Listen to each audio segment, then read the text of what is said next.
Bonjour à tous les amis, j'espère que vous allez bien. Sébastien, nouveau vlog aujourd'hui, vlog numéro 7 et peut-être le vlog que j'attends le plus depuis que je suis au Japon puisqu'aujourd'hui, comme certains me l'ont demandé, des vlogs un peu plus nature, un peu plus éloignés de Tokyo, on va se rendre au mont Fuji, la montagne la plus célèbre du Japon, la plus haute, le volcan, même si je devrais dire, même s'il n'est pas en activité et qu'il n'y a pas eu d'éruption depuis à peu près 1700, les années 1700.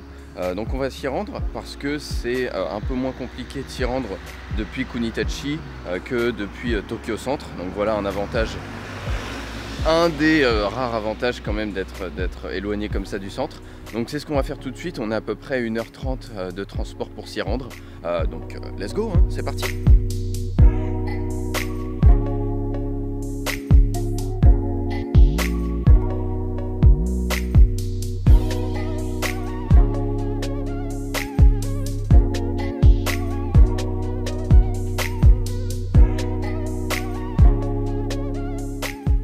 Du coup on est bien arrivé en gare de Otsuki, donc je suis parti de Kunitachi jusqu'à Tachikawa. J'ai pris à Tachikawa la Keiji Limited Express Line qui m'a coûté à peu près un peu plus de 1000 yens, donc 8 €. C'est un vrai train comme le TGV et il y en a pour à peu près une demi-heure, donc jusqu'ici à Otsuki.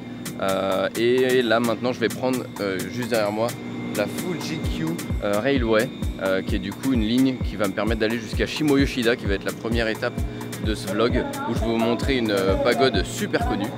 Il faut savoir aussi que depuis mars, il y a une ligne express qui est ouverte qui permet de relier directement Shinjuku au mont Fuji. Bon, je l'ai raté du côté de Tachikawa, mais peut-être que j'essaierai de la reprendre aux alentours de 15h, 15h30 parce que c'est beaucoup plus rapide et plus économique.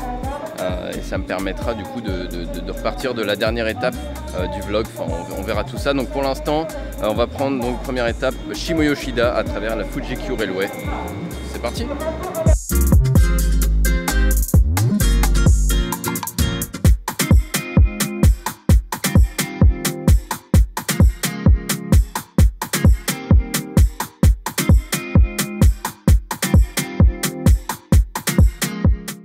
J'ai vu cette fille, les bonnes femmes. C'est toujours les bonnes femmes qui nous collent des tas de problèmes.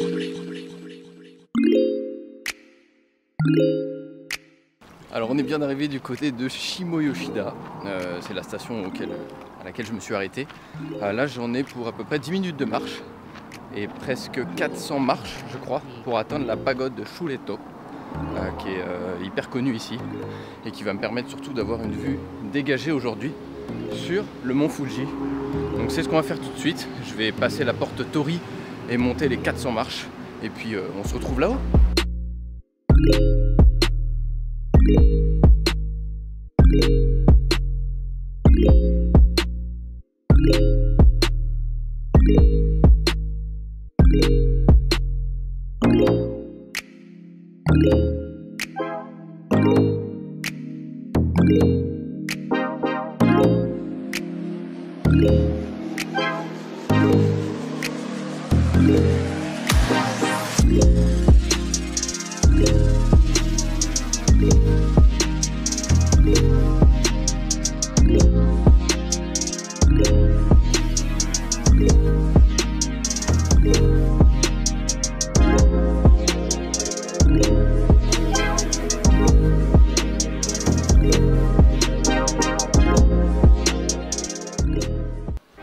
Le Fuji-Yoshida Cenotaph Monument, plus communément appelé la pagode Shureto, fut construite par le maire de Fuji-Yoshida et par le Fuji-Yoshida Cenotaph Monument Construction Committee le 12 août 1958 en mémoire de plus de 960 citoyens de Fuji-Yoshida ayant perdu la vie dans la guerre de 1868.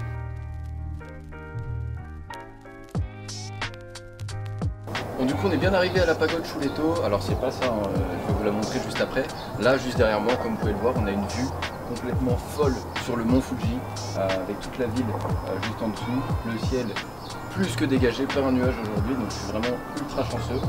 Donc on vient de gravir les 400 marches qui nous permettent d'arriver à la pagode. Donc comme vous venez de le voir, du coup je vous ai raconté un peu l'histoire de cette pagode qui est donc une sorte de mémorial de la paix. Maintenant ce qu'on va faire, c'est qu'on va gravir, là je les vois d'ici, les 20 dernières marches pour arriver jusqu'au spot, qui est vraiment un spot qui est devenu très touristique maintenant, mais j'avais quand même envie d'avoir mes rushs et mes photos de ce spot, surtout vu le temps aujourd'hui, donc on va pas traîner, on y va tout de suite, c'est parti. En plus je suis pas mal chanceux aujourd'hui puisqu'il n'y a vraiment pas grand monde, je m'attendais vraiment à ce qu'il y ait beaucoup de monde ici à cette pagode, mais en fait aujourd'hui franchement on doit être une cinquantaine autour de la pagode, donc vraiment c'est fort appréciable, donc il est peut-être temps de vous la montrer un petit peu de plus près, donc c'est parti.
Bon, comme vous venez de le voir, du coup je viens de quitter la pagode Chuletto.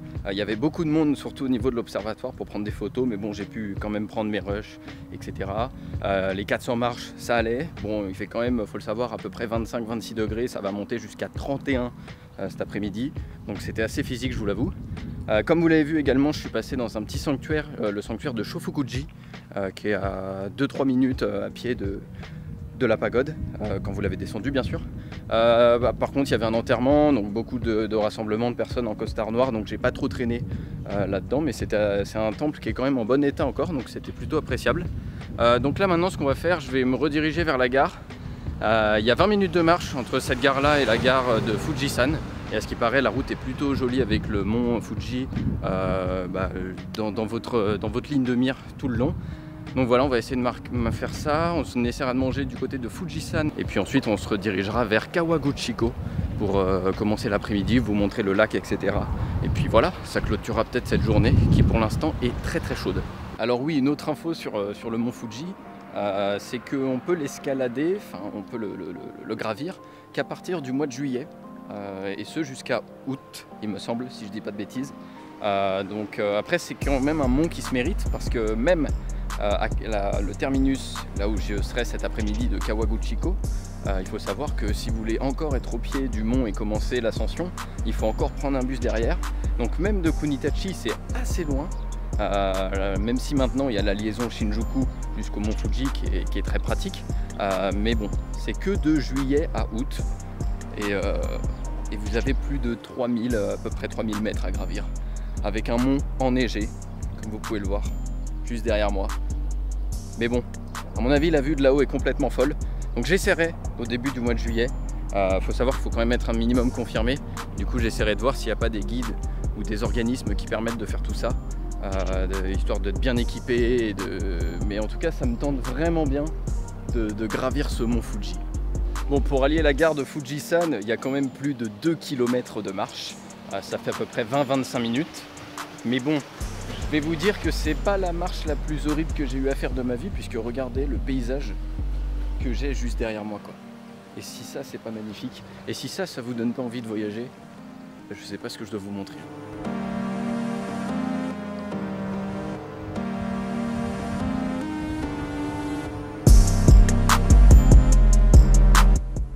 Je suis vraiment tout seul, il n'y a absolument personne, c'est vraiment une toute petite ville.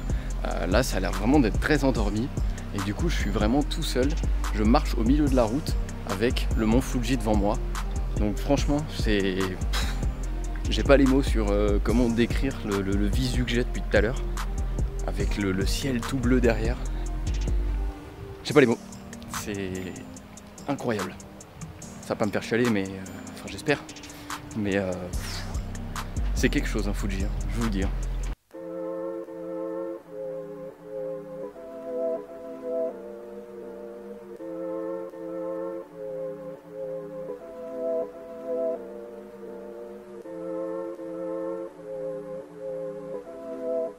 Hop les amis, du coup je vous récupère ici, on est du côté de Kawaguchiko, toujours dans la préfecture de Yamanashi, hein, comme le mont Fuji. Donc comme vous l'avez vu, j'ai pas réussi à trouver de udon, qui sont ces fameuses gros nouilles un peu plus grosses que d'habitude à base de blé. Je me suis trop éloigné de Fuji Oshiba et du coup j'ai pas réussi à en trouver. Mais bon c'est pas grave, je me suis rabattu sur du porc frit qui était super bon avec du curry. Du coup là ce qu'on va faire, on va se rapprocher du lac Kawaguchiko qui est super connu, qui est un des 5 lacs qui entourent le mont Fuji et qui est, ouais, comme je l'ai dit, le plus connu avec celui de Hashi et Hakone. Donc là je suis à peu près 150 mètres du lac, donc je vais vous montrer ça.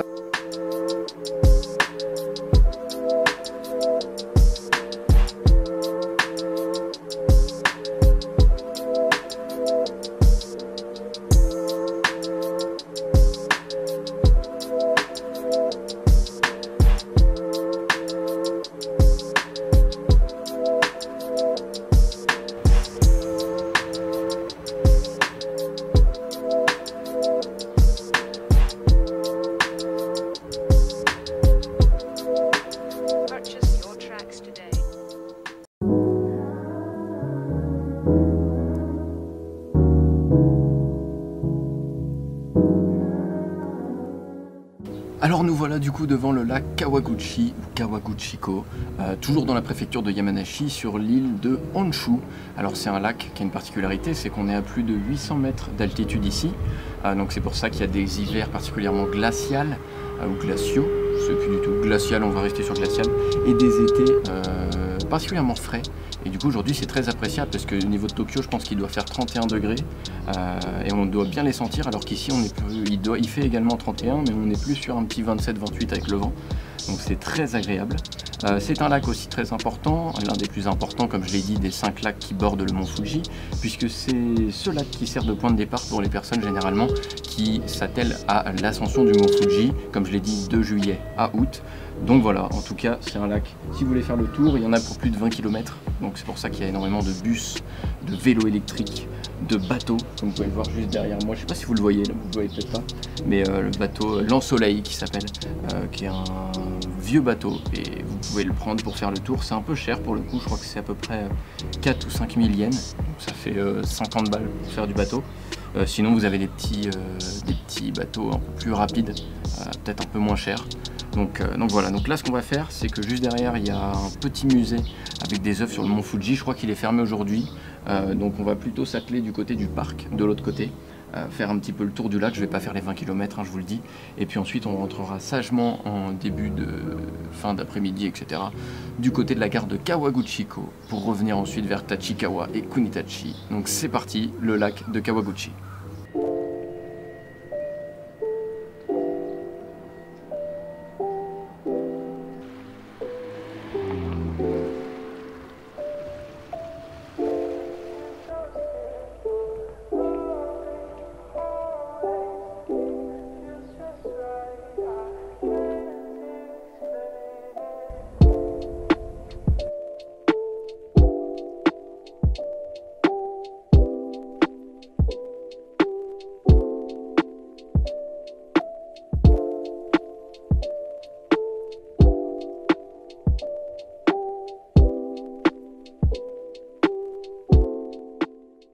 On est toujours devant le lac Kawaguchi, voilà, j'ai fait le tour de ce dernier, c'est magnifique, que vous tourniez, à chaque fois vous avez la vue, vous avez le mont Fuji derrière vous, donc c'est vraiment derrière vous ou devant vous, donc c'est vraiment super joli.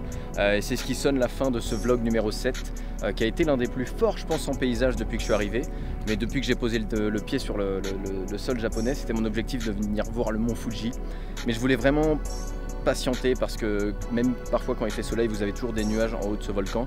Donc c'était vraiment un objectif pour moi d'attendre le bon moment et aujourd'hui j'ai été extrêmement chanceux. Et ça rattrape le mauvais temps que j'avais eu à Nedjudinja quand j'avais été voir les azalées, donc ça me fait extrêmement plaisir.